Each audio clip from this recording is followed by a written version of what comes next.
ഞങ്ങളതിനെ സംബന്ധിച്ച് എല്ലാ ഘട്ടത്തിലും ആവശ്യമായ തിരുത്തലുകൾ വരുത്താൻ തയ്യാറാണല്ലോ.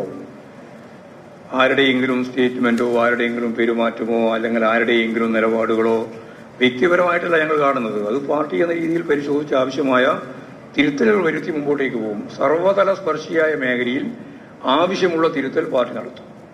തെറ്റായ ഒരു പ്രവണതക്കും പാർട്ടി കൂട്ടുനിൽക്കുന്ന സമീപനം സ്വീകരിക്കില്ല. അത് നേതാക്കളുടെ കാര്യത്തിലായാലും സാധാരണ സഹാക്കളുടെ കാര്യത്തിലായാലും എല്ലാവർക്കും ബാധകമായിട്ടുള്ള ഒന്നാണ്.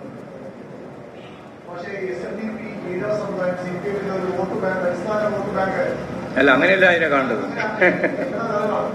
അല്ലല്ല, എന്താ അറിയോ, അത് കേരളത്തിലെ ഏറ്റവും പിന്നണിയിൽ നിൽക്കുന്ന ഒരു ജനവിഭാഗമായിരുന്നു ഈ ഞങ്ങളുടെ എല്ലാ നാട്ടിൽ തീയാക്കടെ ഈഴവ. അവരാണ് ഇടതുപക്ഷ പ്രസ്ഥാനത്തിന്റെയും പുരോഗമന പ്രസ്ഥാനത്തിന്റെയും നട്ടെല്ലായി പ്രവർത്തിച്ചുകൊണ്ടിരുന്നത്. അവരെ തന്നെയാണ് ഇപ്പോഴും പ്രവർത്തിച്ചുകൊണ്ടിരിക്കുന്നത്. എന്നാൽ അതിൽ ഞാൻ നേരത്തെ പറഞ്ഞ പോലെ വർഗീയ ധ്രുവീകരണത്തിലേക്കുള്ള നീക്കമാണ് ആരംഭിച്ചത്. അത് ശക്തിയായിട്ട് അതിനെ എതിർത്തുകൊണ്ട് തന്നെ നിലപാട് സ്വീകരിച്ച് മുമ്പോട്ടേക്ക് പോയാൽ അതിൽ വിള്ളലുണ്ടാക്കാനുള്ള ശ്രമത്തെ നമുക്ക് ഫലപ്രദമായിട്ട് പ്രതിരോധിക്കാൻ കഴിയുമെന്ന് തന്നെയാണ് പാർട്ടി കാണുന്നത്.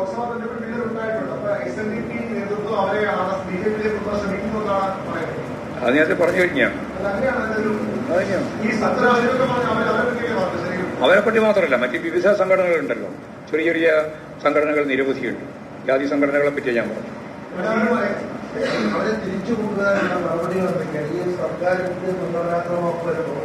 അത് അന്നേരം പറയാം. മുൻഗണനാക്രമം ഞങ്ങൾ ചർച്ച ചെയ്യും. ഞാൻ നേരത്തെ പറഞ്ഞില്ലേ, അടുത്ത മാസമാകുമ്പോൾ വളരെ വേഗം തന്നെയാണ് ഇതിന്റെ ഭാഗമായിട്ട് ഭാവി പ്രവർത്തനങ്ങളെ സംബന്ധിച്ചുള്ള വളരെ ഫലപ്രദമായ ഒരു ഇടപെടൽ.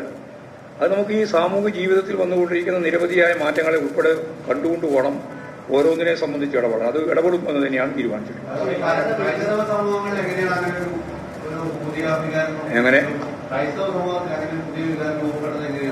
അത് ഒരുപാട് ഘടകങ്ങളുണ്ട് അതിൽ.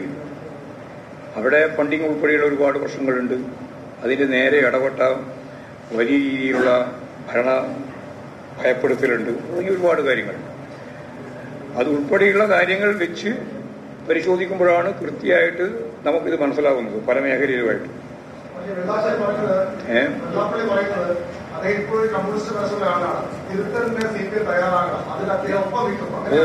ഞങ്ങളിപ്പോഴും തിരുത്തലിന് വിധേയമായി പ്രവർത്തിച്ചുകൊണ്ടിരിക്കല്ലേ. അങ്ങനെ തിരുത്തലിന് വിധേയപ്പെട്ട് പ്രവർത്തിച്ചുകൊണ്ടിരിക്കുന്ന ഞങ്ങളോടൊപ്പം നിൽക്കാൻ പറ്റുന്നവർക്കെല്ലാം ഞങ്ങളുമായിട്ട് മുമ്പോട്ടേക്ക് പോകാം. അതിൽ യാതൊരു തർക്കവും ഞങ്ങൾക്കില്ല. ഞാൻ പറഞ്ഞത് ഇത്രയേ ഉള്ളൂ. SNDP അതിന്റെ രൂപീകരണ കാലഘട്ടം മുതൽ ചൂണ്ടിക്കാണിച്ച മതനിരപേക്ഷ ഉള്ളടക്കമുണ്ട്. അതിൽ നിന്ന് വ്യത്യസ്തമായി വർഗീയതയിലേക്ക് നീങ്ങാനുള്ള ചില ശ്രമങ്ങളുണ്ട്. ആ ശ്രമങ്ങളെ ഫലപ്രദമായിട്ട് കണ്ടുകൊണ്ടുപോകണം നമുക്ക് മുന്നോട്ട് പോകാം. അതാണ് പറഞ്ഞത്. അല്ല, പെട്ടെന്നൊരു പരിവർത്തനം ഉണ്ടായില്ല. ഇതെല്ലാം പറഞ്ഞാൽ കുറെ കൊല്ലമായിട്ട് ഇങ്ങനെ തുടർന്ന ഒരു പ്രക്രിയയുടെ ഭാഗമാണ്. അതാ ഞാൻ നേരത്തെ പറഞ്ഞത്. പതിറ്റാണ്ടുകളായിട്ട് BDJS-ഉമായിട്ട് ബന്ധപ്പെട്ട് വെള്ളാപ്പള്ളി നടേശന്റെ തന്നെ മകൻ, ഇപ്പോഴാണെങ്കിൽ അവരുടെ ഭാര്യ, ഇവരെല്ലാം മെല്ലെ മെല്ലെ RSS വൽക്കരിക്കുന്നതിന് വേണ്ടി നടത്തിയുള്ള പ്രവർത്തനങ്ങൾ പുറത്തു വന്നിട്ടുണ്ട്.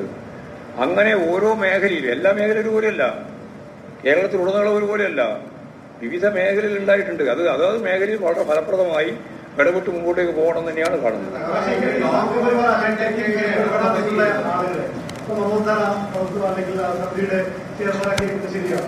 അല്ല, അതൊക്കെ ഗവൺമെന്റ് പരിശോധിക്കേണ്ടതാണല്ലോ. അത് ആ രീതിയിലാണ് അതൊക്കെ കൈകാര്യം.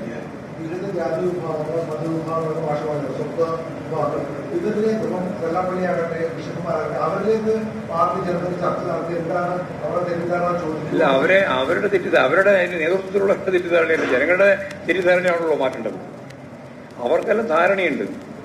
തെറ്റിദ്ധാരണ ഈ സാധാരണ ജനങ്ങൾക്കാണ്. അവരുടെ തെറ്റിദ്ധാരണ മാറ്റുന്നതിന് വേണ്ടിയുള്ള ഇടപെടൽ.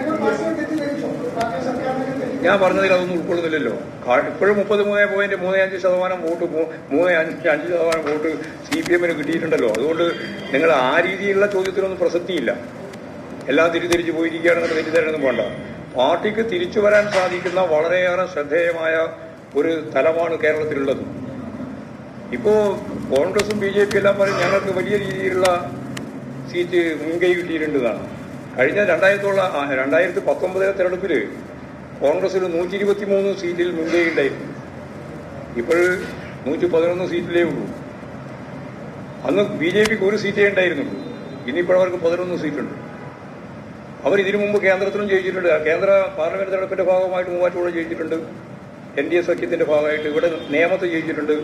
അതെല്ലാം അക്കൗണ്ട് കൂട്ടിച്ചിട്ടുണ്ട്. അതുപോലെ നമുക്ക് ഇനിയും മുമ്പോട്ടേക്ക് വന്നാൽ ഒരു സംശയവും CPM-നില്ല.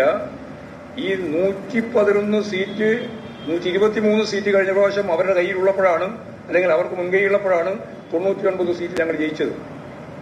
തദ്ദേശ സ്വയംഭരണ സ്ഥാപനങ്ങളിലേക്കുള്ള തെരഞ്ഞെടുപ്പിൽ ഞങ്ങൾ ജയിച്ചത്. അതേപോലെ ഇത് കേന്ദ്ര രാഷ്ട്രീയവുമായിട്ട് ബന്ധപ്പെട്ടാണ് പാർലമെന്റ് തെരഞ്ഞെടുപ്പ് വരിക. അതിൽ നിന്ന് തികച്ചും വ്യത്യസ്തമായ ഒരു ഇക്വേഷനാണ് തദ്ദേശ സ്വയംഭരണ സ്ഥാപനങ്ങളിലും പാർലമെന്റ് അസംബ്ലി തെരഞ്ഞെടുപ്പിലൊക്കെ വരുന്നത്.